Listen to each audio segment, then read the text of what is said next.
mwahoze muvuga umuntu nk'akagarara umukubaho nk'akagarara buriya n'umuntu wiyakiriye akavuga toke fine sindi muremure cyane ariko ntabwo ibi ngibi bizambera inzitizi mu buzima arahemukiye igihugu ibyo rwose Imana yajya kuvuga ngo gisasiro cy'indaya ngo ntikizaze ku gicaniro cy'Uwiteka uvuga ngo indaya amafaranga wakuye mu buraya ntuzaze kuyashimisha Imana ntabwo Imana yayishimira rero nibwira yuko buri muntu wese ushaka gushima Imana utaragera iyo ujya banzu nayishimire kuri mu nzira nyiri umuseribateri nagejeje ku myaka 30 ntarabona fiance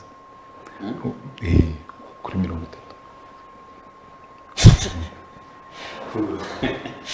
Ese wari ukiranutse n'iwanyu ibyo byihorere hari umugani twacaga kera tukiri abajene bavuga ngo agahinda k'umutima kukamenywa n'igituza utereramo uretse no gukiranuka n'iwacu nanjye sinari nkiranutse nanjye ubwanjye hanyuma narishatse kuvuga ngo ugereranyije n'umurimo mwakoze muri Rwanda Shima Imana uyu munsi uko bihagaze ubona ufite akazi kenshi ari ubuhe azahora ari wa wundi utwara ibyifuzo kera twari dufite umupadiri watwigishaga witwaga Alexis Kagame yaragoza ngwisha ngo nurangiza kwiga ngo indangiza kwiga nzashaka akazi nimara kukabona ndongora umugore byara abana mbarere akavuga ngo ibyo n'imbwa zishobora kubikora ariko yabaga avuga imbwa za mu buryo bw'abantu ngo rwose ngo nkubwire ngo ibyo n'imbwa zirabikora umuntu araza kubaka urugo rutagira gahunda rutagira umurongo akarongora akabyara nta gahunda nta murongo mu bantu bagize umusaruro mwiza ku buzima bwanjye nashakaga ijambo impact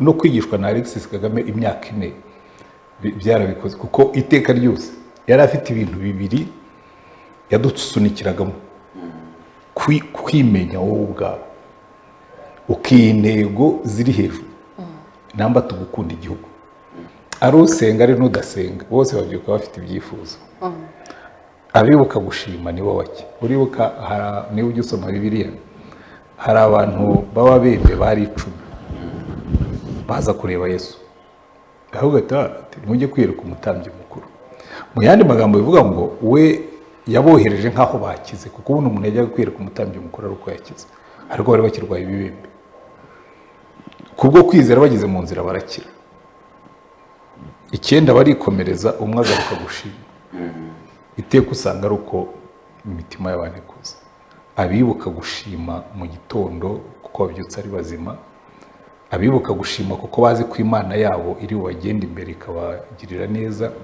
abibuka gushima kuko baryamye ari bazima bakaba babyutse ari bazima ntibabyuke barwaye kuko bijya bibaho ntabwo ari benshi abibuka gushima cyane cyane ahubwo biba ikibazo iyo Imana igiye itudabagiza tukazamuka bimera nk'aba mugani basogokuru bacaga ngo abo umwami yahaye amata nibo bahindukiye bamwima amatwi na gatandatu izaba ku cyumweru tariki ya 16 Kanama guhera saa 8 z'amanywa kuri Stade Amahoro i Kigali.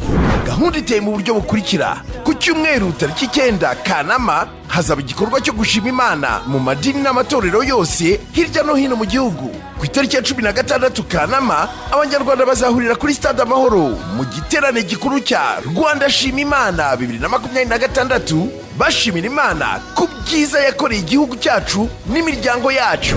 Hazaba hari ibihe byiza byo kuramya no guhimbaza Imana mu bumwe no mu mwuka biyobowe n'abaramyi n'amakorali atandukanye.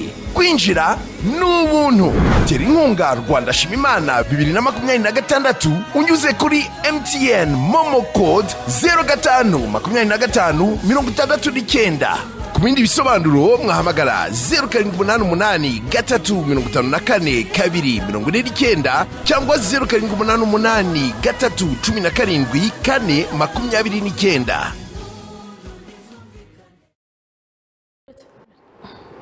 bibe byiza kuri mwese mukomeje gukurikira gahunda zitandukanye za Izuba TV. Turizera ko meze neza cyane aho muri hose, abari mu majyepfo, mu majyaruguru, iburasirazuba, iburengerazuba, bari mu mujyi wa Kigali, turabasuhuje. Twizera ko mumeze neza cyane. Ngira ngo nkuko mumaze kubibona, twinjiye mu kiganiro kidasanzwe, ni kiganiro kigiye kugaruka ku gitaramo cyangwa se ku giterane cya Rwanda Shima Imana. Ni igiterane ngaruka mwaka, ni igiterane duhuriramo twese, amadini n'amatorero, tugashima Imana ku byiza iba yaradukoreye muri uwo mwaka, hanyuma tukanayiragiza ibiri imbere mu myaka iri imbere. Tubahe rero ikaze mu kiganiro cyacu cyo kuri uyu munsi. Nitwa Mirelle Tuyishimire. Iki kiganiro ndaza kuba ndi kumwe na Didas Turirimbe, turaza kwakiramo n'umutumirwa wacu. Didas, waramutse neza? Waramutse neza Mirelle. Umeze neza? Ndashima Imana. Yego, hanyuma mu kukwakira reka nkwe n'umwanya wakire n'umutumirwa wacu. Tujye kwakira nde? Urakoze cyane. Tugiye kwakira umubyeyi n'umushumba. Byarenze kuba umushumba nk'uko mbivuze, ahinduka umubyeyi w'abantu benshi. Ikindi birasa ndi kwivuga nk'abayobozi. Ni umushumba wabanje kuba umwarimu buriya. Nyuma yo kuba umwarimu akora mu miryango itandukanye, ariko uwo namumenyeho njyewe ni uwitwa African Evangelistic Enterprise. Ubwo uko biri kose abantu bamaze kumenya, abamukurikiranye cyane ni Canon Dr. Antoine Rutayisire. Tubahigaze. Murakoze. Yego. Mwaramutse neza, mumeze neza? Meze neza. Ndakomeye. Yego, hanyuma by'umwihariko tubaye ikaze muri iki kiganiro kugira ngo tuganire kuri Rwanda Shima Imana. Murakoze. Tugiye guhita twinjira mu kiganiro nyirizina, munatubwire ubundi Rwanda Shima Imana ni igitekerezo cyaje gute? Rwanda Shima Imana ntabwo hari igihe abantu bakora ibintu bakakubwira ngo hari umuntu wicaye ngo agira vision, ngo agira icyerekezo, ngo atangira ibintu batumira abandi. Oya, Rwanda Shima Imana ngira ngo yabyawe n'Imana, ariko navuga kuko urabona kuva muri 1994 amatorero yagiye anyura mu bintu byinshi, mu bihe bitandukanye, mu bihe bigoye. Hanyuma ndibuka Rwanda Shima Imana ya mbere nkunze kugira memwari mbe y'amatariki yabereye mu Rwanda hose. Twagiye hari umugabo witwa Rick Warren, niyo mpamvu ubona Rwanda Shima Imana kaza no kubona ku kamomo kayo hariho Peace Plan. Peace Plan rero yatangijwe n'umugabo witwa Rick Warren, arazwi cyane hano mu Rwanda. Noneho turatekereza turavuga rero ko tumaze igihe dutoza abapastori hirya no hino mu gihugu, reka tuzakora igiterane cya Rwanda Shima Imana. Tugenda icyo gihe abantu bagiye hirya no hino, hanyuma birangirira i Kigali. Harimo n'abapastori barangizaga kwiga amasomo yo kuyobora itorero rifite intego, hanyuma haruza Rwanda Shima Imana. Rero Rwanda Shima Imana iza kubera nk'icwekereyeho gatoya, hanyuma muri 2024 turavuga tutari ko tumaze igihe tudashima Imana, reka twongere. 2024 yarabaye kuri stade, hanyuma 2025 ibera hirya no hino mu ntara, 2026 noneho ubwo izakora byombi ku itariki 9 z'ukwezi kwa munani mu matorero yose abishaka, ariko kuko ntawe tuzahata. Hazabaho amateraniro yo gushima Imana. Hanyuma kuri 16 z'ukwezi kwa munani hazaba ari ku cyumweru, duhuriye kuri stade Amahoro dushima Imana. Yego, ntabwo ari igitekerezo cy'umuntu, ntabwo umuntu yicaye ngo avuge ngo tugiye gutegura igitaramo cya Rwanda Shima Imana, ndetse mugaye n'ishusho y'itangira ryacyo naho kigeze uyu munsi. Ariko umuntu ashobora kwibaza ngo mwarimu tubwiye ngo ku itariki 9 Rwanda Shima Imana izongera ibe mu ntara no mu gihugu hose nk'uko byagenze mu mwaka ushize. Mwabonye uyu musaruro kuko no mwaka ushize Rwanda Shima Imana ngo yabaye muri stade nk'uko bisanzwe, ahubwo yabereye mu ntara. Mwabonye uyu musaruro ku buryo mwifuje ko n'icyo kintu cyo kongera kubaho? Buriya rero abantu benshi barwaye indwara yitwa umusaruro. Ubu ngubu ungiriye neza nkagushimira, havamo uwuhe musaruro? Umusaruro wava muri wowe nashimiye. Wenda ushobora kuvuga uti Didas Antoine yamushimiye arongera aramuha, ni urugero. Ariko buriya twebwe mu gushima Imana umusaruro wabyo uba muri twe kuko twateye abantu umwete wo kugira uwo mutima ushima. Uzi ko buriya hariho n'abantu benshi ugirira neza ntiwibuke no kugushima, ntazagushimire ngo kubwira ati warakoze. Njya mbibona hari ubwo abantu mba nzi ampamagara bose gerageza unkandira akanyenyeri ibintu bimereye nabi nkagakanda koko, hanyuma nkategereza ko azanambwira ati wakoze amafaranga nayabonye kada none ubwo aba yumva mbese ari entitled, mbese akumva ari uburenganzira bwo kuyamuha. Rimwe na rimwe ndetse iyo utayamuhaye ararakara akanagutuka. Rero n'Imana nayo yaduhaye byinshi, rero kwibaza ngo nuwuhe musaruro nitunezeza Imana buriya nayo zongera iduhe, hanyuma niduha twongere tuyishime yongere iduhe, nuko bigenda. Impamvu wari ubikomojeho gushima Imana bigira umumaro cyane ku washimiye, ariko n'uwashimye nawe ashobora kuba arimo umumaro. Ni iyihe mpamvu nyamukuru yagakwiye gutuma abantu bashima Imana ibibagarukira, ariko nanone no ku gihugu muri rusange, kuko Rwanda shima Imana ni igihugu rusange, ni y'abantu bose. Ntabwo ubivuze neza, ntabwo Rwanda shima Imana ari itorero runaka, ntabwo ari umuntu runaka, ni Rwanda shima Imana.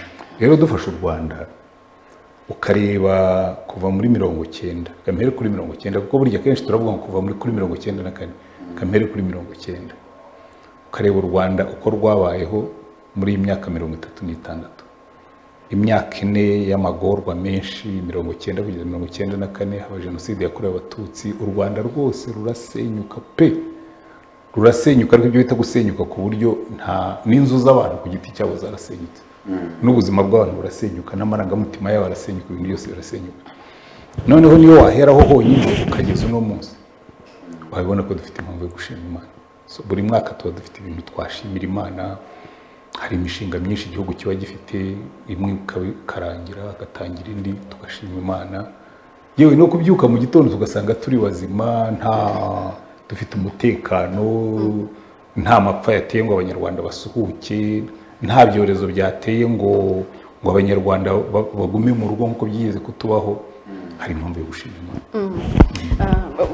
Guhera icyo gihe amateka y'igihugu cyacu cyanyuzemo, birumvikana yuko dufite byinshi byo gushima, ariko duhereye igihe Rwanda shima Imana yaziye, byahinduye iki ku mitima y'abari abantu, by'umwihariko nk'abantu twavuye mu gihe kigoye gikomeye, ariko uyu munsi tukaba turi no muri bamwe bavuga ngo Rwanda shima Imana? Byahinduye umva ugiye kuvuga ngo byahinduye, buriya icyatumye dutangira Rwanda shima Imana nuko twabonaga hari aho tumaze kugera. Yego, urumva tuvuye kabone ngende nkuye bimwe, tuvuye muri 94 jenoside yakorewe Abatutsi. Hari abantu, abanyarwanda umubare munini bagera kuri 5 miliyoni bahunze. Bamwe bagiye Kongo, miliyoni zigera muri 3, abandi bagiye Burundi, abandi bagiye Tanzania, abandi bagiye kera barimo barataha bajya mu gihugu batagiramo n'akarima. Ukagera ukazabona ibintu byose biracayutse, buri munyarwanda afite aho hitwa he. Cyo ntabwo ari mpamvu yo gushima Imana. Tugize gutya, tugira ikintu cyitwa intambara y'abacengezi 96 kugeza nko mu 2002, tubona irarangiye, dushima Imana, ariko ubwo byabaga ari buto buto. Hanyuma tubona igihugu gitangiye kwiyubaka, amashuri arimo aragenda, universite zirakoze, gahunda za leta nziza zitangiye kuza, za gira inka ziraje, za mpunganire, za amafaranga y'abanyeshuri y'inguzanyo, tugize amashanyarazi atangiye gukwira mu byaro byose, ukagira ngo ni umujyi, amazi, mbese ku buryo ureba igihugu mbese dushize impumu. Buriya Rwanda shima Imana yatangiye dushize impumu, tuvuga ngo noneho dushobora gushima Imana, turabona dushize impumu, twagarutse muri normalcy, twagarutse mu gihugu kimeze nk'ibindi bihugu, nta ntambara turi hejuru, nta gacaca yatunaniye twayirangije, nta n'iki kitubanga, mbese turi igihugu kimeze nk'ibindi gifite ibibazo byacyo, yego, ariko dufite impamvu. Turatangiye tuvuga ngo ubu dushize impumu, reka twicare dushima Imana. Icyatwirukanaga kituvuye inyuma, nubwo bitwirukana ntibijya bibura, ariko dufite impamvu yo gushima Imana. Yego, muvuga iki ku bantu? Hari umuntu twize kuganira abonye na postinze kiriya gitaramo cya Rwanda shima Imana, ambwira ijambo ngira amatsiko yo kuza kuri kubaza wowe bimbaze nta kibazo. yaramajije ngo ngo yaramwe ngo ariganga abantu bashima ngo kubera ko ngo hari ibyo umuntu ashima kubera ko hari ibyo yamaze kugeraho. Hari ibyo yamaze kugeraho, yego. Neza ngo umuntu yashima atishimye ngo ashima uwariye. Buriya ngo umugabo wacitse akaguru yigeze guhura n'undi udafite inkweto. Uwari udafite inkweto yarimo gutuka Imana ati Imana irakaboneka tuyikubitira kabura ubugira hanyuma uwo ufite akaguru kamwe yarahagaze ashima Imana. Uwo urimo urashima Imana giye kuva mu gitondo kugeza nijoro mbagituka kubera kutagira inkweto, wowe ntufite n'akaguru none urimo urashima Imana. Nawe atuzi impamvu udashima Imana ati nuko utaragendera ku kuguru kumwe. Ati buriya ugendeye ku kuguru kumwe ukabona uragenda ati wakwiga gushima Imana. Rero burya umuntu ashobora kuvuga ati ubwo se umuntu yashima Imana atatishimye. Shimira Imana kuriho, kuko ibyo udafite uyu munsi ejo uzabibona. Ariko abantu benshi uwo mutima wo kudashima wabo na kimwe mu byo dushaka kwigisha abantu nicyo kirimo. Nurindira ko ubuzima bwawe buzaba bwiza ukabona gushima Imana ntuzigera uyishima, kuko ntubona n'abari abantu tuvuga ngo bakize buri ugiye ukicarana nabo yakubwira ibindi bintu bigera nko kuri 50 bitari byatungana bikamubera impamvu yo kudashima Imana. Ariko jya ushima Imana kubw'intambwe wateye, ushima Imana yuko waramutse, ushima Imana ko nukubwira ngo washima Imana tutishimye. Niba byashoboka ngo twigisha abantu kwishima ibintu bitaratunga sivyo, umuntu akamenya kwishima atarabona ibyo yashakaga byose, kuko n'ubundi ntabwo ibintu bizira rimwe. Rero nta cyabuza abantu gushima Imana ngo urumva ngo twashima ngo none se ko mu Rwanda ngo turacyafite ibibazo ibi ngo kuki tushima Imana. Turashimira Imana ibyo twamaze kugeraho kandi twizera ko n'ibyo bisigaye nyuma bizagenda bidutunga neza. Hanyuma mu rugendo rwose rwo gushima Imana muri iki gitaramo cya Rwanda Shima Imana hari imitima yabohotse n'ibyo, hari abantu bagize, ariko mubona ari iki cyakura umuntu usibye kuba umuntu agomba kuva mu rugo akaza agashima Imana kuko yabyose byonyine nacyo ni ishimwe rikomeye nko kumaze kubabwira. Ariko ari ukubwira ati ibyo bintu muragenda mukabikorere muri stade Kigali, hari abantu batinya kwinjira muri iriya stade. Yego. Kuvuga ati murabigenda mukabishyira iriya, twebwe iby'iwacu mukatuzanira nta bahanzi ni ibisanzwe. Kuki bibera i Kigali gusa? Niyo mpamvu twasabye ngo amatorero yo hirya no hino mu gihugu nayo akorera Rwanda Shima Imana bashobora kubikora bikaba binini bakabishyira ahantu ku kibuga, bashobora kubikorera mu rusengero, bashobora kubikorera muri stade kuba zifite. Ariko ntabwo ariko buriya hari ikibazo dufite. Abanyarwanda bakunda kuba abagenerwa bikorwa. Kavuga ngo abantu b'i Kigali bakoze Rwanda Shima Imana kuki batayizanye ku Gisenyi. Ubwo muri ku Gisenyi ni mukori yanyu, ubwo muri Karongi ni mukori yanyu, ubwo muri Rusizi ni mukori yanyu. Kuki tugomba kuva i Kigali tukaza kuyibakorera? Rero icyo nicyo kibazo abanyarwanda bagira iteka ryose. Twamenyereye yuko badukorera ibintu bakadusindagiza bakaza bakabidukorera bakatuzanira abahanzi kugize mutabitumira. Rero icyo ngicyo cyo ni ikibazo, ariko ntibikuraho yuko wenda hari igihe tuzafata icyemezo tuvuge ngo Rwanda Shima Imana y'uyu mwaka irabera ku Cyasemakamba muri Ngoma. Nabyo byashoboka. Ubundi tujye tuti ubundi dushobora kuvuga tuti Rwanda Shima Imana y'uno mwaka twayijyanye i Muhanga. Hose birashoboka, ariko ntabwo turabitekereza. Ariko ubuzima tugifite imbere yacu ni burebure, nitunagenda mwebwe batoya mwarabifashe ubwo muzakomeza ibyo tutakoze mu bikora. Muri iki gitaramo hazaba insanganyamatsiko yacyo y'uyu mwaka ni Shima Imana, Rwanda Shima Imana. Iyo ni insanganyamatsiko n'indirimbo. Hari abahanzi bazahimba indirimbo za Rwanda Shima Imana, hari amakorali azaza aririmbe, wenda azaririmba indirimbo zabo basanzwe baririmba abantu bakunda, ariko insanganyamatsiko ni ugushima Imana. Yego. Muri uyu mwaka cyangwa se muri iki gihe hari abantu benshi bafite ikibazo cy'uko insengero zifunze. Yego.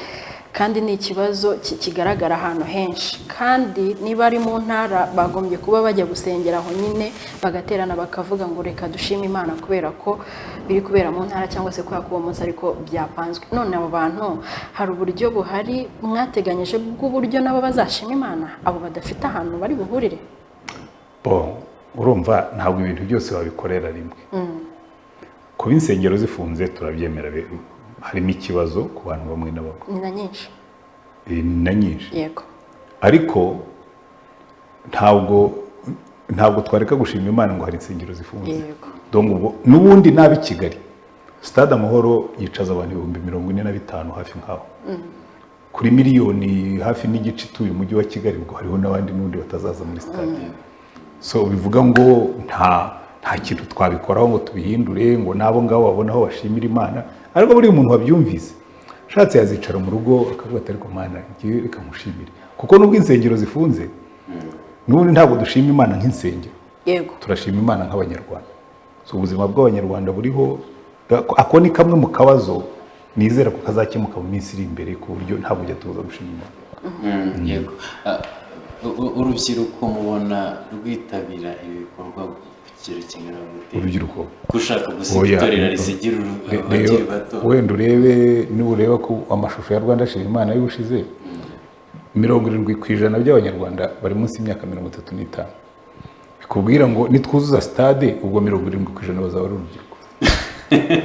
Nta handi wakura abantu, none se wakura hehe? So rero harwo abantu bakubwira ngo none se ngo urubyiruko ngo ntirugikunda ibintu by'Imana, ngo urubyiruko ibintu mvuga ntabwo giye mbyemera. Iyo ngiye kuri za university basanga urubyiruko rusenga, iyo ngiye mu matorero basanga korali ziririmba, basanga urubyiruko rurahari. Ubwo nari mbikuye ku kiganiro nabonye bagiranye n'umuyobozi wa YouTube avuga cyane kuri Kagarara. Uramuzanye kandi nta kibazo ariko tumuvuge ugiye, nta kibazo mfitemo, ahubwo mwazamutumiye agashima Imana hano akavuga ati yewe Kagarara ni ukuri, ahubwo azagaragara muri Rwanda Shima. Ubwo ngiye no guhita mbazana icyo cyifuzo wari wagize, twari dukwiye kuzamushaka ahubwo nawe akazagaragara muri Rwanda Shima Imana agashima Imana, kuko byaba ari byiza. Biri gukorwa se ibariza ikibazo cyawe.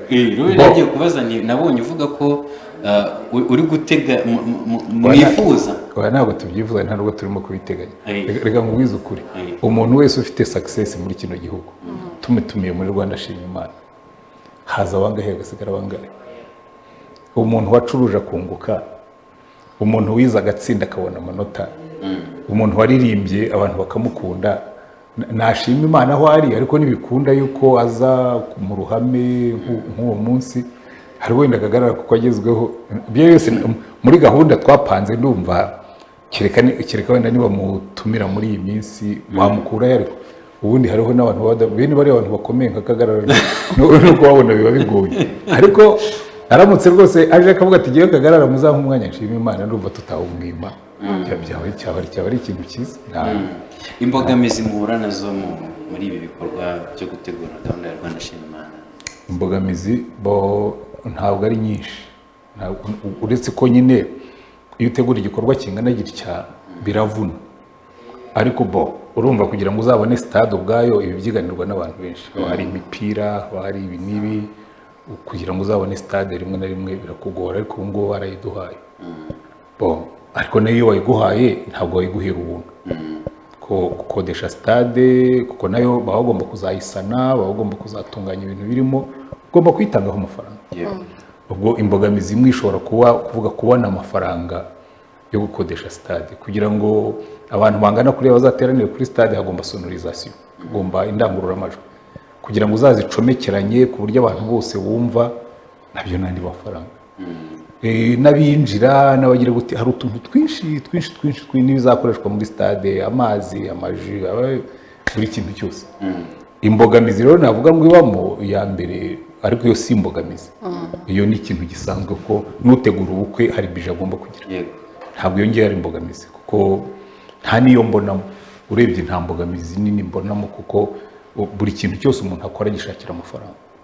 Impamvu nashaka ko ubitubwiraho uko byagenda kose, nk'uko bivuze gutegura igikorwa nk'ikiriya biravuna, uko biri kose hari imbogamizi, ariko no kumva umuntu yagize izo strength ngo hari abadukurikiye batazi izo ndimi yego muradufasha no turaba.com baraza kudufasha kubicyayura noneho tukibaza ngo izo mbaraga muzikuraho izo kuvuga ngo nubwo bigoye reka tubikora cyane bo imbaraga zo kubikora rero buriya umuntu wese wanejejwe n'Imana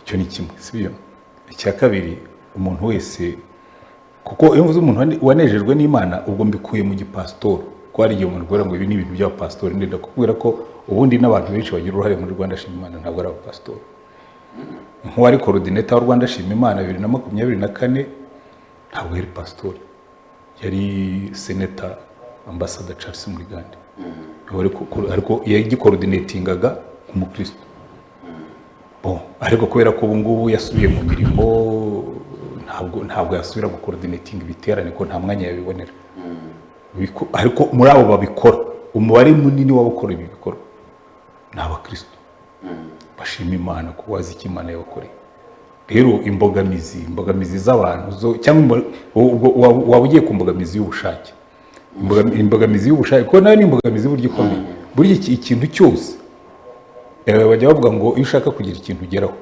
ugomba kubanza ukagira ubushake bwacyo warangiza ukagira gahunda warangiza ukiha ubudaheranwa cyangwa kudacogora kugeza igihe uzakigereraho rero ikintu ubushake bwo turabufite ibindi bibasigaye biba ari ukugenda dushaka ibikoresho kugira ngo tubigereho ntekereza ko kuva Rwanda Shima Imana yatangira wari include mu bikorwa wenda byo guhuza byo gutegura nta kintu mwageze mukabona biranze mukavuga ngo ibi bintu rero birakomeye bashaka yabiritse buriya rero iki gisekuru cyacu buriya abantu bo muri iyi myaka yacu abantu twabaye mu Rwanda nyuma ya 1994 turukorera urendenda kukubwiza ukuri umuntu uzabona wagize icyayobora muri 1994 kuzamura n'umubona yacitse intege uzamenye ko icyo kintu kiremereye cyane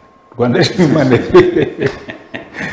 Imana rero nta rucantege rurimo ni ibintu rwose ubona ubwira abakristo uti mutange amafaranga dukore Rwanda Shima Imana ukabona barayaguhaye ukabwira abantu uti mudutize ibyuma tujye kwina bati tuzabibaho kandi ubu niba bikodesha nk'abamiliyoni nk'ijana bakabibohera ubuntu kuko nabo bazi icyo impamvu bashima ubwo aravuga ati ibi byuma hari igihe ntari mbifite none ndabifite kubitanga bigashima Imana umunsi umwe bakabitanga rero muri kino gihe ubona buriya hari igihe twakoraga ibintu byose bigoranye ari ugusunikiririza ariko muri kino gihe usigaye ubona ibintu byose biragenda nko kwidembe urasunika ukabona ibintu biragenda nk'ibifite imipira yego hanyuma murebye igihe mwatangiriye n'ubundi Rwanda Shima Imana uwo mwaka mwahitangiyemo mwateganyaga yuko izaba ngaruka mwaka kubera iki yabaye ngaruka mwaka rero urenze bya bintu nakubwiraga iyo umuntu atangiye ikintu ngo afite vision ngo afite iki hari igihe wicara ugakora ibirori ukabona ibirori bibaye byiza binejeje abantu utari ko uzi ko bino birori wajya bikora kenshi nabibabwiraga buriya covid hari ibintu byinshi yahagaritse mu Rwanda mbere ya covid nibwo twaherukaga Rwanda Shima Imana urumva guhera 2018 9 hirya ho ntayo twaherukaga igaruka ejo bundi 2024 kubera iki kubera ko abantu baruze atari ko twajyaga dushima Imana byagenze bite kandi ko tubona Imana irimo kudukorera byinshi turongera turahaguruka ariko mushomba wenda dusubire inyuma gato muri biriya bikorwa bibera mu ntara hirya no hino mu gihugu yego hari imbogamizi abantu bigeze kugaragaza muri uriya mwaka bavuga ko hari igihe boherezwa ku matorero gukurikirana ibikorwa nk'ibyo ngibyo ariko bikarangira amatorero hari ukuntu atabyumvishe neza nk'abashumba bari muri aya matorero uyu mwaka ho buriya rero ntabwo ari mu matorero gusa ni mu Rwanda hose ku bikorwa byose buriya uko ugenda ujya kure ya Kigali niko imyumvire igenda imanuka buriya nk'amatorero yo muri Kigali gukorera ibintu hamwe ariko hari ahantu ugera iyo mu nguni ugasanga abantu baracyari ba nyamwigendaho ibintu byo gufatanya ntibabyumva ntibanabishaka. Izo nzitizi zo zibaho pe zibaho, ariko hano i Kigali ngira ngo n'uwakwiha kutaboneka ntabwo yabuze imodoka kugenda, kuko i Kigali hari amatorero menshi, hari abantu benshi, umuntu umwe abuzemo ntiwanamenya ko yabuzemo. nk'iriya yabaye insengero zifunguye ni nkeya, noneho ugasanga izo nsengero zifite ibindi bikorwa byinshi. Uyu mwaka wo mwateganyije cyangwa twebwe nta kibazo kirimo, burya gushima Imana ni ubushake. Umuntu naba yifite ibikorwa biyateguye akavuga ati kuri uwo munsi nari mpafite umubatizo, kuri uwo munsi nari mpafite ibindi biterane, nta kibazo. Ntabwo bizabuza Imana gushimwa, kandi n'uwo nguwo uzaba atashimye ntabwo tuzamugaya kuko yafite impamvu zamubujije, bazaza ubutaha. Hanyuma buri mwaka n'ubundi ugira ibyawo niko navuga. Umwaka ushize hari ibyari bihari muri iki gitaramo cyangwa se igiterane muri Rwanda Shima Imana. Ubu umwihariko noneho w'uyu mwaka wa 2026 ni ubuhe uzatuma abantu rwose bumva ko no kuza gushima Imana ari ngombwa? Rero hari ikibazo wakoze ukumva gikomeye. Iyo umuntu abonye ngo nubuhe mwihariko mufite wo gushima Imana uyu mwaka, hari agaseke nyine agaseke gapfundikiye kadasanzwe kazabaho. Bogere muri organisation nta kumbona nk'abanyamakuru iyo babajije ako kantu wenda byumva abaganisha ndahumva, ariko burya no kubeshya nabyo biri mu byo twihariye. Hari abantu babeshya abantu bati muzaze hari ikintu tubahishiye, agaseke karapfundikiye. Ushaka gushima Imana azaza aje gushima Imana, nta mpamvu yo kumutera amatsiko, kuko uzazanwa n'amatsiko ahubwo namubwira ngo ntazaza. Impamvu ni imwe, no gushima azabyihurira. Uzavuga ngo ngiye kureba ngo udushya tw'uyu mwaka, nta gahunda dufite yo kureba udushya. Agashya dufite ni ugushima Imana, ahubwo buri mwaka twaba dufite ibyo dushima Imana byawe muri icyo gihe. Hari ibintu byo kuvuga ngo ubuse ngo mutubikiye iki, ngo niki cyadukurura. Twe ntabwo turi muri business yo gukurura abantu, ahubwo turi muri business yo gutera abantu umwete wo kwiga gushima, kwiga kugira uwo mutima ushima. Ukabyuka mu gitondo uri umujene ugashima Imana yuko imbere yawe ubuzima buhari, kuko buri ni nacyo cyambere kica abajene. By the way, buriya numva bavuga ngo urubyiruko ngo muri kino gihe ngo rufite agahinda gakabije, ngo 35% umuntu w'urubyiruko yagira agahinda gakabije, kandi ubuzima buri imbere ari mu biki. Uricara ufite ubuzima buri imbere yawe ukagira agahinda gakabije, buriya ari ikizamukura mu gahinda gakabije ni ukwiga gushimira ibyo yagezeho. Ariko hamwe na Rwanda Shima Imana 2027 twebwe ikintu kizamo cyiza nuko burya iyo wize gushima Imana, abaroma bagiraga Imana bitaga Yanusi.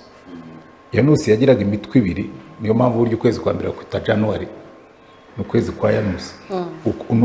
Ni ukwezi kuba kureba imbere umwaka wose, ariko kureba n'inyuma umwaka utambutse. Buriya rero gushima Imana ureba inyuma ugashimira ibitambutse, ariko burya umuntu uzashima neza nuvuga ngo rero Mana ndagushimira ibi bintu nashoboye kugeraho, ariko imbere hari na biriya ndimo gusengera ngo umwaka utanze mfite ibyo nshimira. Buri kizakwe urubyiruko rwinshi bakubwira ngo ntirufite ngo ro mu gahinda gakabije, n'abantu badafite icyerekezo. Iyo ubayeho utagira icyerekezo ukicara uraho gusa umeze nk'igiti banaze mu mazi. Urabona igiti banaze mu mazi kigenda, twebwe twavukiye kuri Muhazi. Hari igihe umuyaga washikuzaga ibitsina by'imiseke bikamanuka igahini, bikagenda umuyaga uhushye ugana za Rwesero, bikagenda nimugoroba umuyaga wahindura direction ukabona biragarutse. Babyitaga ibibunga. Hari igihe umuntu abaho nk'ikibunga, araho gusa agenda, ntazi yava ntazi yajya, nta gahunda afite, ntabyo agerageza gukora. Aha rero bene nko ntashobora gushima kuko ntazi yava. Ubuzima burimo buramutwara gusa, rero icyakora ngira ngo icyo ni ikintu abantu batigishijwe, ariko umuntu w'umujene wese naho nabwira nk'uw'umujene urimo kutwumva nk'ubu ngubu, mbere y'uko unatekereza no gushima Imana, banza wiha intego kandi zifite imbaraga, intego zifite imbaraga zitari ibintu byo kuvuga ngo kera twari dufite umupadiri watwigishaga witwaga Alexis Kagame, yaragozaga umubwisha ngo nurangiza kwiga ngo indangiza kwiga nzashaka akazi, nimara kukabona ndongora umugore, byara abana, mbarere, akavuga ngo ibyo n'imbwa zishobora kubikora, ariko yabaga avuga imbwa mu buryo bw'abantu, ngo rwose ngo nkubwire ngo ibyo n'imbwa zirabikora. Umuntu araza kubaka urugo rutagira gahunda, rutagira umurongo, akarongora, akabyara, nta gahunda, nta murongo. Mu bantu bagize umusaruro mwiza ku buzima bwanjye nashakaga ijambo impact, no kwigishwa na Alexis Kagame imyaka 4 byarabikoze, kuko iteka ryose yari afite ibintu bibiri yadusunikiragamo: kwimenya wowe ubwawe, ukiha intego ziri hejuru, namba tugukunda igihugu. Ariko ntabwo tubwire ziri kumwibwe ati ba sogokuru ryari ishema yuko umuntu ajya ku rugamba agapfira igihugu, ryari ishema ati iyo bagutoranyaga ngo ujye kuba umutabazi we yagomba kugenda azi ko agiye gupfa, ati wumvaga ari ishema, wumvaga uzavuga ko witangiye igihe, ati none mwibwe ati no kukibamo byabananiye. Rero yadukundishaga igihugu, ariko akadukundisha no kugira ubuzima bufite intego, kandi ibyo byangiriye umumaro cyane, byantiye gutekereza cyane mu buzima bwanjye. Rero n'ubundi burya gushima Imana ni umusaruro w'ubuzima bufite intego, ni umusaruro w'ubuzima bufite icyo bushaka kugeraho, wamara kukigeraho ugashima Imana, ukongera ugafata izindi ntego witeguye ko umwaka utaha uzashima Imana. Hariho n'igihe uziterura ntibitungane uko wabishaka, hari ugabo uzitupfaye, ubwo iyo akoze bya bindi n'ibi ndabyizabikora, cyangwa ibinageragezaga ishobora kuba irimo kumbwira ngo si uzabonera umugisha, reka ngerageza ibintu. Rero nta muntu n'umwe utagombye gushima Imana. Ntekereza ko uyu munsi wenda iyo turebye mu bantu batandukanye hari ikibazo gikomeye, sinzi niba nakita cyo kutamenya uburyo bwo gushima. Ni ryari dushima gute? Umuntu akumva ngo niba narasengeye ngo Imana wenda impa inzu, icyo gihe niyimpa nibwo nzashima. Yanasenga akavuga ngo Mana numpa inzu nzagushima. None turashaka utubwirira abantu badukurikiye aka kanya uburyo bwiza bwo gushima ni ubuhe umuntu ashima ate? Ahubwo utanze urugero rwiza. Umuntu aricara akavuga ati jyewe Imana yambwiye ko izampa inzu, akavuga ni sawa, buguze ikibanza. So niba ufite plan yo kugira inzu, gura ikibanza. Nugura ikibanza ushima Imana, ubwo intambwe yemerewe igezeho. Nurangiza ukusanya udufaranga duke ubake fondasiyo, nubona uyigezeho ushima Imana. Nubwo wenda nubona amafaranga yawe yiyongereye ujye muri banki ufate agakredi, ariko mujye mwirinda kwiba. Kora abantu batangira kubaka inzu ugasanga ibuye yarishyizeho yibye, sima yayiguze yibye, amabati, mbese byose byaterana bikavuga ngo twebwe tuha umusaruro w'ubujura. Bene iyo nzu rwose kwishimira Imana ni nk'igitutsi, kubera ko urumva wowe ushimiye Imana warakoze iby'Imana yanga, warahemukiye abandi, warahemukiye igihugu. Ibyo rwose Imana yajya kuvuga ngo igisasiro cy'indaya ngo ntikizaze ku gicaniro cy'Uwiteka, ukavuga ngo indaya amafaranga wakuye mu buraya ntuzaze kuyashimisha Imana, ntabwo Imana yayishimira. Rero nibwira yuko buri muntu wese ushaka gushima Imana utaragera iyo ujya, banza unayishimire kuri mu nzira, sibyo? Yego. Wowe ufite umugabo? Yego. Okay, shimira ko ushimira Imana ko yego. Ufite abana? Yego. Okay, ushimira Imana ko abantu bafite intu, uzashima Imana ubona bagenda bakura, buri kintu cyose kigezweho. Nk'iyo mbyutse mu gitondo gihe n'urugero ngo ko njya kuryama bw'Imana ngo rero Mana wabanye nanjye muri uyu munsi, waturinze, nta nkuru mbi twumvise ari kuri twebwe hano mu rugo, ari no kubavandimwe bari hirya, uko wadukoreye ku manywa turi maso, abari kudukorera nijoro dusinziriye. utubere maso, uduhe ibitotsi biruhura umubiri, uturindire uru rugo n'ibirimo, uturindire abavandimwe, uturindire igihugu n'ibindi byose. Urumva iyo nsenze gutyo ngiye kuryama, iyo mbyutse nkasanga ibyo bintu bihari, ndashima. Urumva ngiye mba muri mood yo gushima, mba muri mood yo gusaba n'iyo gushima, kandi byombi ni nk'ibirenge bibiri bijya kujya imbere. So njyama nsenze nkabyuka nshima, nimugoroba nkaryama nshimye ariko nsinze, nkahora gushima no aho no gushima noneho gusaba kwiza. Gusaba kwiza? Yego, umuntu yari gusaba Imana ayisaba ate? Kuko hari igihe ngo dusaba Imana ariko ugasanga ibintu turi kuyisaba ntidusubije, yatinda kudusubiza tukavuga ngo Imana ntago ibaho. No kubera iki sisubiza bariya ngewe ubwo Imana ibaho? Ariko uriyoza ikintu, nta muntu Imana idasubiza, ahubwo Imana igira ibisubizo bitatu. Igisubizo cya mbere ni yego, icyo kiza hari igihe rwose umara gusenga wasohoka mu muryango ukabona igisubizo cyawe kije kigusanganira. Icyo nicyo benshi bakunda. Hari n'igisubizo kivuga ngo tegereza, tegereza, urimo uransaba umugabo ariko wawe aracyari imbere, uransaba umugore ariko wawe ntarakura cyangwa se aracyari hirya, wowe uba witegura. Hari na oya, mwemera ko Imana ifite uburenganzira bwo kuvuga ngo oya cyane. Okay, iyo ikubwiye ngo oya rero ntabwo ibikwanga. None se impamvu nakubazaga niba ufite umugabo n'abana, iby'abana bawe bagusabye byose urabibaha? Ntabwo bishoboka. Okay, sawa. N'Imana nayo nuko nguko, hari ibyo tuyisaba ikuba ntabwo ndi bubiguhe. Ubuzi ko hari ibintu Imana itwima kubw'inyungu zacu, ibi ni imbiguha, ntabwo bizakugirira umumaro. Ibi ngibi si cyo gihe cyo kubisaba, wibanza utunganye ibi n'ibi. Njya nkunda kubitangaho urwenya. Kera nkiri umuseribateri nagejeje ku myaka 30 ntarabona fiyanse. Kuri 30.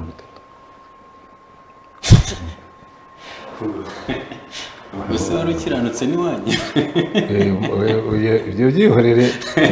Hari umugani twacaga kera tukiri abajene bavuga ngo agahinda k'umutima ukamenywa n'igituza utereramo. Uretse no gukiranuka n'iwacu nanjye sinari nkiranutse nanjye ubwanjye. Nubwo Imana ngo Mana kugiye nize mu seminari, niba warashaka ko mba padiri wambwiye nkasubirayo kwa hakiri kare ntakiraho. None Imana wowe iyo wireba ngo ubona uri umugabo ku myaka 30 nta wundi umugabo. Fata kiriya gitabo ubanza ujyemo wige umugabo nshaka uko abateye. Ko iyo nabaga nayihaye amakondisiyo nyure ndashaka umugore umeze gutya. Bamwe rero umugore ushaka nzamuguha, ni responsibility yanjye, ariko banza ubuzuze ibyo nsaba mukuzanira. Nuko ndagenda ndabisoma, nkora isura y'umugabo mu maso y'Imana. Ndagira ngo Imana ndumva mbizi n'ukuri kandi ndumva niteguye. Iramuzana ngiye kuri 32 nari nubatse urugo. Rero hari igihe usenga Imana suko iba yatinze gusubiza, ahubwo rimwe na rimwe kubera ko tutahamara umwanya ngo itubwire uko itekereza, ngo kubwire ngo uko ntekereza si kutekereza, ibyo wibwira si byo nibwira. Na Bibiliya niko ivuga, ibyo wibwira si byo nibwira. Aho nshaka kukujyana ndabona atariho ushaka kujya, subira inyuma, wanze witekerezeho, wanze ujye ku murongo wanjye. Ibyo rero ni ibintu bisanzwe. Hanyuma mushumba nubwo wenda mutakunze kubigarukaho, ariko buriya ntitwabura kubaza ngo muri Rwanda Shima dore iregereje gucuruzwa igihe cyane igihe cyagiye, ariko umuntu yabura kubaza ngo nk'abahanzi bakorari umuvugabutumwa batumiwe hariya kugira ngo natwe tube turi peti indirimbo zabo cyane. Ubwo urashaka gukora bya bindi nabavuga kugira ngo twumvise ko Mbonye azaba hari, ngo twumvise ko Dorcas na Vestine bazaba hari, ngo twumvise ko Gisubizi izaba ihari, ngo twumvise ko Hoziyani izaba ihari, ngo twumvise ko oya. Mwebwe muzaze muje gushima Imana mutaje kureba korari. Buriya bukomajeho nta kuntu se kuba bakubangukiye, nta kuntu bashobora kuba harimo n'ubundi. Mwahoze mumbwira ngo agaseke gapfundikiye ngo biri mu gaseke, ariko watubwiye ko agapfundikiye wapi? kadahari. oya kandi ntangiye kukagiramo oya urumva ntabwo twe turi muri showbiz ko muri showbiz niho wamamaza abantu b'ibirangirire ngo muzaze murebe Israel Mbonyi, muzaze murebe Gabi, muzaze murebe Aime, muzaze murebe Hoziyana, muzaze murebe wenda Jehova Jire, muzaze oya ntabwo turi muri business yo kwamamaza amakorali cyangwa abantu, turi muri shima Imana. Imana niyo sente. So ubwo rero abo muzahasanga nibo muzataramana. ariko hari umuntu wigeze kwanduva arigeje bibibyo niwe sinzi umuntu kuri X wigeze kubyandika aravuga ngo rwose muri Rwanda shima ntihakaburemo Imana kandi ntihakaburemo indirimbo yitwa Umuririmbyi w'Uwiteka.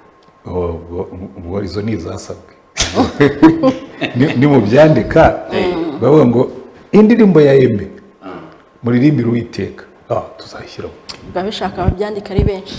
ubwo tuzazishyira mu zasabwe ko nabyo biremewe. ubwo abantu bemewe gutangira gusaba indirimbo cyane ibyo biremewe gutangira gusaba indirimbo biremewe. basabye umuhanzi utazaboneka ntababwira uzaboneka twashyiramo tepu. ntabwo byoroshye. hanyuma nigeze kuganira na Bishop Corinne ndavuga kuri ibi byo gushima Imana, aduha urugero rw'ukuntu ngo hari abamarayika babiri akenshi baba bari hafi y'umuntu ngo bafite uduseke. Umwe atoragura amasengesho ibyifuzo, umwe atwara ibyifuzo undi atwara amashimwe. yego ubwo nabyumvise yakomeza. hanyuma narishatse kuvuga ngo ugereranyije n'umurimo mwakoze muri Rwanda Shima Imana uyu munsi uko bihagaze, ubona ufite akazi kenshi ari ubuhe? Azahora ari wa wundi utwara ibyifuzo. None se urumva ari usenga ari n'udasenga bose babyuka bafite ibyifuzo. Abibuka gushima nibo bake. Uribuka niba ujya usoma Bibiliya hari abantu baba bembe bari 10 baza kureba Yesu, ahubwo ati mujye kwireka umutambyi mukuru. Mu yandi magambo bivuga ngo we yabohereje nk'aho bakize, kuko ubundi umuntu yajyaga kwireka umutambyi mukuru ari uko yakize, ariko bari bakirwaye ibibembe. Kubwo kwizera bageze mu nzira barakira. 9 barikomereza, umwe agaruka gushima.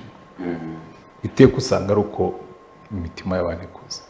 Abibuka gushima mu gitondo kuko babyutse ari bazima, abibuka gushima kuko bazi ko Imana yabo iri bubagenda imbere ikabagirira neza, abibuka gushima kuko baryamye ari bazima bakaba babyutse ari bazima ntibabyuke barwaye kuko bijya bibaho, ntabwo ari benshi. Abibuka gushima cyane cyane ahubwo biba ikibazo iyo Imana igiye itudabagiza tukazamuka, bimera nka wa mugani basogokuru bacaga ngo abo umwami yahaye amata nibo bahindukiye bamwima amatwi. Ko hari umuntu ubwiruka tugiye gushima ngo ku bantu b'intege nke ngo ku Imana mwishima ngo umuntu azajya yikorera akazi ke nagera kuri byinshi ngo naza byitirira Imana. Bafayine ngo ntabwo namuvuma sinamutuka, ni uburenganzira bwe bwo gushima cyangwa kudashima, ariko genda shima. Ahubwo ikibazo nuko uwo nguwo azakubwira ngo wereka gushima, ahubwo we niba udashima ndeka, we wishima, ariko giye ndeka nshime kuko nzi icyo nshima. Aho niho habamo ikibazo. Naho ubundi marayika utoragura ibyifuzo azahora ari ufite akazi kenshi. Wenda tugenda tunagana ku musozo, turi kwibaza ngo ese abanyarwanda bari hirya no hino mu bindi bihugu bitandukanye hari uburyo buhari bazifatanya natwe gushima Imana wenda bateguye live streaming? Kiriya giterane tuzagicisha kuri YouTube, kizaba kiri online, abantu bashobora kuzagikurikira rwose. N'icyo ubushize baragikurikiye, nkanjye ngewe cyabaye ndi muri Australia niho nagikurikiriye. Rwanda Shima Imana 2024 hanaguye n'imvura nyinshi, ngewe nari nicariye ahantu huje meze neza, bo barimo kunyagirwa, ngewe ndimo gushima Imana nicaye ahantu ubwo komando akarama abandi. Ariko nabonye ukuntu abantu bagira courage, baremera banyagira bashima Imana. Ubwo niyo mpamvu twabikuriye tukabizana mu kwa 8, ariko nabwo turasenga ko burya hari imvura ya Bikira Mariya niko bajya bayita. Hari imvura ikunze kugwa muri kiriya gihe ya Assumption, abaturage bahita ngo ni imvura ya Bikira Mariya cyangwa ni imvura y'umubyeyi. rero tuzabwira uwo mubyeyi imvura azayitange mbere cyangwa azayitange nyuma. Uwo tuzaba tuje gushima ni umuhungu we na se. Ubwo rero tuzamubwira ati mutubwire uriya mubyeyi iriya mvura azayitange nyuma, ntazayigumisha ariko turayikeneye nayo, kubera ko iyo ugiye mu byaro ukareba ivumbi ukareba amatungo tuba dufite, n'iriya mvura turayikenera. Kera mu kinyarwanda bayitaga inkangabagisha. Nkamwe w'abajene ntabwo ibyo muba mubizi nyine. Iriya mvura yo mu kwa munani bayitaga inkangabagisha. Impamvu bayitaga inkangabagisha, mu kwa munani izuba ryabaga ryaravuye, ubwatsi bwarabuze, ibintu bimeze nabi, abantu bagatangira kugisha bajya gushaka aho ubwatsi buba. Noneho bakagira gutya bakabona imvura iraguye, habwaga nk'imvura wenda nk'enye. Abari bagiye kugisha bakabireka, abari baragishije bagatahuka bakayita inkangabagisha, kuko yamaraga kugwa ikongera ikabura. Ubwa bwatsi ntibube bwabonetse, ariko nyine bakaba baratashye. Umugisha w'Imana nuko kenshi mu kwezi kwa 9 yahitaga igwa bakihangana. Nunze mu rya Mireille hari uburyo bwari bwashyizweho bwo kugira ngo n'umuntu udashobora kumenya umuyoboro wa YouTube wenda igitaramo kiri kuwucaho abe yabigwaho ahandi, byari byabaye sensibilisation ku buryo amacano menshi yatangaga amakuru y'abasurimingi. N'ubundi niko bizaba bimeze. N'ugira ngo turateganya yuko tuzagerageza kureba abantu biteguye kudufasha, namwe mugiyemo nta kibazo. Twacomeka hano ku Izuba TV, hanyuma aba followers banyu bakabireba bicaye iwabo, byaba ari byiza. Ubwo bya bindi ndavuga aba YouTube channel barekarama ngo ama strike n'ama copyright bo bashobora kuzagira access yo kubitanga. Urumva twebwe mu gushima Imana nta gahunda dufite yo gukora monetization, ibintu byo gushyiraho amafaranga ngo nibugira abaviewers abangana gutya ngo twebwe tukagiye gushima Imana. Nugira ubuhanga n'ubushobozi no kuza ukabyamamaza, twebwe turanezerewe. Ni kimwe nanjye nkanjye giye sinjya ntanga ibiganiro biri monetize. Aho abashaka ibiganiro barampamagara nkabaha ibiganiro, niba numvise ngo babona amafaranga simbizi kintu nabwe nimugira umugisha kaguha ikiganiro kikaguha amafaranga, ubwo nzaba nezerewe, kuko imwe mu ntego y'ubuzima bwanjye ni guhesha Imana icyubahiro no kubera abandi umugisha. Ubwo rero mba nkubereye umugisha kagenda bityo. Rero na Rwanda shima Imana ndumva nta gahunda dufite yo kuyimonetiza, so uzaba ashaka kuyibroadcastinga ku rubuga rwe tibwira ko nta kibazo kizaba kirimo, apfa kutatubeshyira gusa ngo washyiremo n'ibindi bitari bidahuye n'ibyo turimo.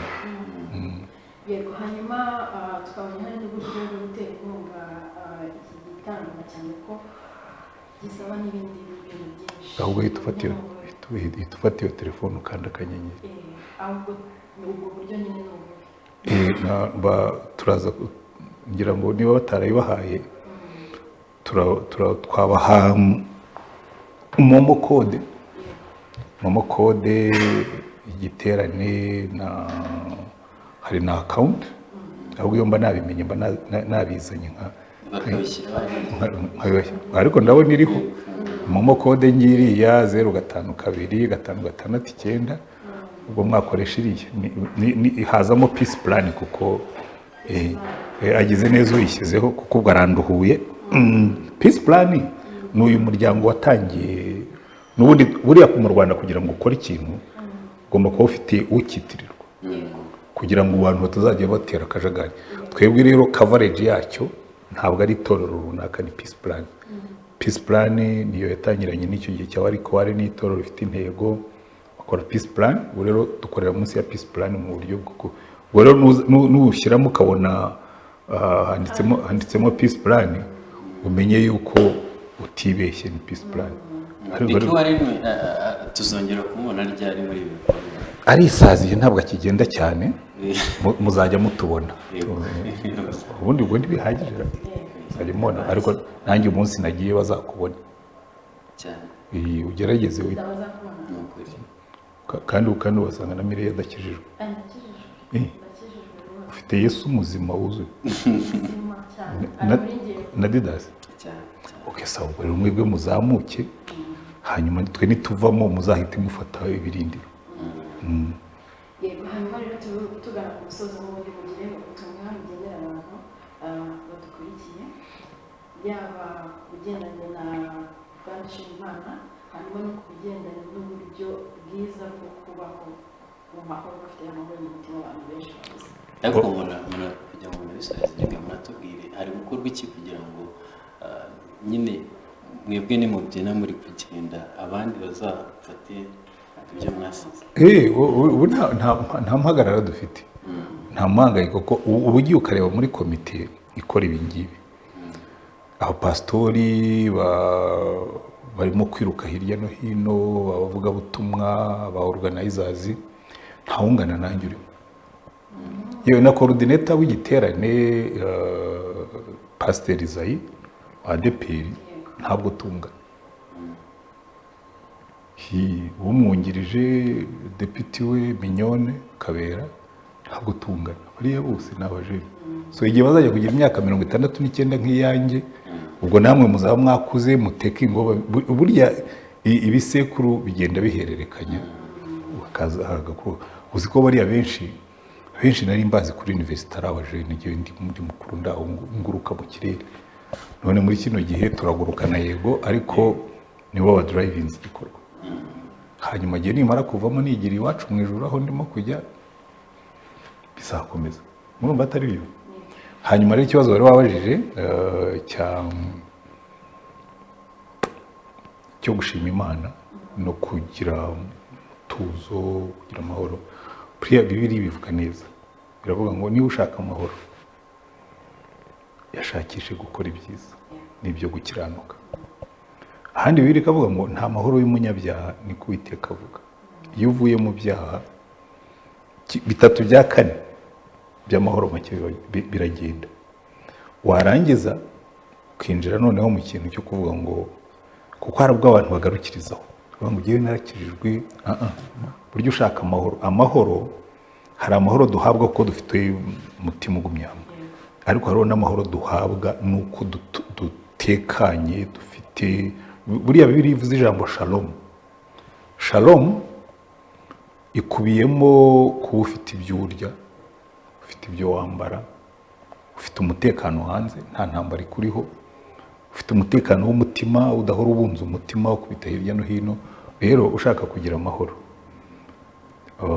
tunganya n'imibereho yawe n'imibanire yawe n'abandi ko hari abantu bahora bangayitse ngo abantu baranyanga nkawe ese ubundi n'ubundi umuntu ukora nkawe nta kuntu abantu batamwanga wowe ubuzima bwawe bwose ubumara ushakisha uburyo uhemukira abandi warangiza ukavuga ngo barakwanga nyine barakwanga ntabwo bakwanga ahubwo warabiyangishije wowe uhora uri self centered ntawe wifuza gufasha ntawe warangiza ngo abantu barakwanga ntabwo bakwanga ahubwo warabihungishije uhora wowe ureba ibikuzaho ariko ntabyo urekura ngo bijye ku bandi rero ushaka amahoro ukora kuri ibyo bintu byose ukabana n'Imana ukabana neza nawe ubwawe hamwe n'abandi buryo umuntu wiyakiriye mwahoze muvuga umuntu nk'akagarara mu kubaho nk'akagarara buriya ni umuntu wiyakiriye akavuga ati fine sindi muremure cyane ariko ntabwo ibi ngibi bizambera inzitizi mu buzima reka nshake nihesha agaciro ibyo nabyo bifite ukuntu biguhesha amahoro hanyuma ariko cyane cyane ukagaruka kuri wa muco wo gushima uri muco wo gushima uri mu bintu biguhesha amahoro reka nkwereke uko bikora hanyuma wenda dusoze buriya iyo wicaye ugasubiza amaso inyuma niyo mpamvu nababwira nkatwe twabayeho urumva nkanjye navutse muri 58 impiri zirimo imisumari za mbere nazibonye mfite imyaka 3 muri 61 muri 63 zari zigihari nibwo papa bapfuye muri za 73 tubona ibisongo n'impiri batwirukana mu ishuri muri 73 turazamutse duca mu bintu by'amaringaniza kandi karengane kenshi kabaga muri iki gihugu tunyura muri jenoside yakorewe abatutsi ukarokoka iyo ushubije amaso inyuma uhera uri umwana ushima ukavuga ngo Mana ndagushima ko cya gihe ya mpiri itamanutse ndagushima ko bya bisongo bitamfashe ndagushima ko noneho uwo mutima iyo umaze kuwugira niyo uhuye n'ikibazo uravuga ngo va kibazo we hari Imana yankuye muri jenoside yakorewe abatutsi hari imana yandokoye bateye bombe turi kuri stade, hari imana yantunze mu nkambi turya impungure na ranti. Iyo mana izongera ibikore niba yesi ikibazo kirahari, ntabwo imana igeze dusezeranye ko tutazagira ibibazo mu buzima, icyo yadusezeranije nuko izabana natwe. Nshima imana no mu kibazo, umugeni wa kibazo we ihanganiyeho gatoya boss naza uragenda tu. Ubwo ni gutyo rero umuntu yiga gushima imana kandi bikamuhindurira ubuzima, ukajya ugira icyizere kidashidikanya. Nibuka kera nabaga muri komisiyo y'ubumwe n'ubwiyunge muri za 1999 kugeza 2012. Abakomiseri twakoranaga banyita ngo ni eternel optimist. Ngo Pastor Antoine we rwose ngo kaganira yewe hari imana nabonye ikemura biriya n'ibizabikemura izabirangiza kandi yarabirangije. Ibyo twabaga turimo kurwana nabyo ibyinshi yarabirangije, n'ibisigaye nabyo izabikora, tugashima imana. Ibibazo ntibyashira nk'uko yabivuze, ariko mu kuboko kose cyumva kiri baningi kirimo kugutwika ururimi. Ikibazo wenda gihari uyu munsi tureba mu muryango niho hasigaye hari ikibazo gikomeye cyane, uburyo bw'imibanire. Ugasanga wenda umuntu kwakira mugenzi we akavuga ngo ndamusengera ngo ahinduke. Ese umuntu amusengera agahinduka? Ubundi si na ngombwa kumusengera ngo ahinduke, ahubwo ni ngombwa kumufasha ngo ahinduke. Hari inyigisho numvise zivuga ngo ntugashake guhindura umuntu, nkavuga nayo ntabwo ari ko Imana ikora. Umuntu wese waba yarabonye abantu bahoma igare mu cyaro, ariko mu mujyi biratandukanye. Mu cyaro iyo wabaga watobokesheje bafataga akantu k'akamonyi cyangwa k'akabuye bagakuba chambrayeri ya tube. Ushobora kuvuga chambrayeri nayo ni igifaransa, ni icyaro nyine, kubera ko chambrayeri zaje mbere nyine ni chambrayeri ya tube. Noneho bagafata chambrayeri bakayikuba, barangiza bagakata ikiraka cyo ku yindi chambrayeri yapfumutse kera, bakagikata kingana na wa mwobo, bakagikuba nacyo, barangiza bagashyiramo sorosiyo, niko bayitaga supaguru, bagashyiramo sorosiyo bagakanda bigafata. Rero umugabo uzashaka kubana n'umugore adashaka guhinduka ni nk'umuntu washaka guhoma pine y'igare yatobotse adakubye chambrayeri ngo akube n'ikiraka, ntibifata, birongera bigahambuka. Tugomba guhinduka kuko uwo uje uvuye iwanyu, nanjye nje mvuye iwacu, hari ibyo nzanye, hari n'ibyo nawe uzanye. Aho wavukiye mwabigenzaga mutya, aho navukiye twabigenzaga gutya. Kugira ngo tuzajye hamwe duhuze, birasaba ko twembi dukora adjustment, duhinduka. Ugahindukaho nanjye nkahindukaho, hanyuma tugahuza. Kandi ni ibintu bihoraho, kuko umugabo wawe kumenya uri inkumi iyo umaze kubyara ntabwo ari we wa mugore aba agifite. None se umunsi utwara inda ya mbere urabyibuka uko byari bimeze? Umunsi ukurikiyeho ukabyuka umokorwa ugize gute? Umugabo rero ugatera ko umugore wanjye yagiye he? Ku mugore wanjye ubundi yajyaga aba ari umwana mwiza aseka, none nkaba mbona uyu mushiho uvuye he? Ubu sinamwibeshyeho. Ariko biramubwira ngo wa mugore warongoye yatwise, hari ibyahindutse muri we, noneho iya juste ukunda umugore utwite. Yajyaga ajya kuryama ukabona nyine ariko kugeza aho indirangana gutya, urajya kuryama nawe ugasanga aho muri muramubangamira, kandi ubwo kumubangamira niko nawe akubangamira, ukavuga ngo ariko iyi ndatwite ni iyanjye, so reka ne kumubangamira nubwo nanjye bimbangamiye, ne kubigira birebire. Yazabyara wajya guza akakuzanira icyayi, akaza kukwitaho, kumva umugabo aravuga ngo urumva ngo umugore nta kinyitaho, ngo abari mu mpinja ze anazigize nyinshi. So urwo ruhinja ni urwawe, mwararubyaranye. So niba ushaka ko baguhakeye, genda wite ku ruhinja bajye kukuzanira icyayi. Ariko abenshi kubera ko batabitojwe, uko kukuba impande zombi, si ngombwa ko babisengera, ahubwo ni ngombwa ko babiganira. bakabiganira kuko buriya mu rugo rwubakira kuri fondasiyo y'Imana, niyo ituma ibyaha biva mu rugo. ukavuze ngo hari ibyo tudakora mu rugo rwacu kuko dufite Imana, ariko niyo mwaba muyifite, kuko hari ingo nyinshi z'abarokore mbi zishwe n'iki communication. They don't talk. uno mugabo ntavugana n'umugore, uno mugore ntavugana n'umugabo, ngo bagende mbese. Burya communication niyo ikuba umugabo igakuba n'umugore, hanyuma bigafata. Icyo gihe umwe muri bashobora kubaka communication bigakunda, undi utabishaka se wayubaka ute? Ubwo ni nko gukubikira akakikemera, wajya gukuba shambura yerekana, ntabwo byafata. uzubake communication udasi n'umugeni. Nabonaga yambaye impeta nkagira ngo yararongoye. n'ubundi byararangiye ahubwo sinzi impamvu anyita umugeni. Ariko ubwo bikoze vuba aha ngaha. Mbese ubwo arimo arakubwira ko rwose akajya akubwira ati ntunyigereranyeho ngewe. Sawa. Yego, reka dusoreze aha ngaha rero, tubashimire cyane ndetse turababwira ko Rwanda Shima Imana tugomba kuba duhari tugashima Imana, kandi tukaza tuje gushima Imana tutaje kurebamo ibitangaza. Ariko ntuze kwibagirwa gukanda akanyenyeri. Ya kode ura rwose namwe muyireba kandi ubwo ndabizi ubwo urabinyemereye nimara kugenda urabyibagirwa. Ndamwibutse. Ariko nawe ujyemo. Tujyanemo. Batazi gukoresha uburyo bwa kode barandika akanyenyeri 182 akanyenyeri 8 akanyenyeri 1 akanyenyeri iyi kode bishyireho urwego kurikiza amabwiriza ku gihumbi cyawe kuri 500 yawe, byatuma twese n'ubundi duhurira hamwe. n'ibihumbi 50 nta kibazo. Ariko na miliyoni ijyaho. Na miliyoni ijyaho.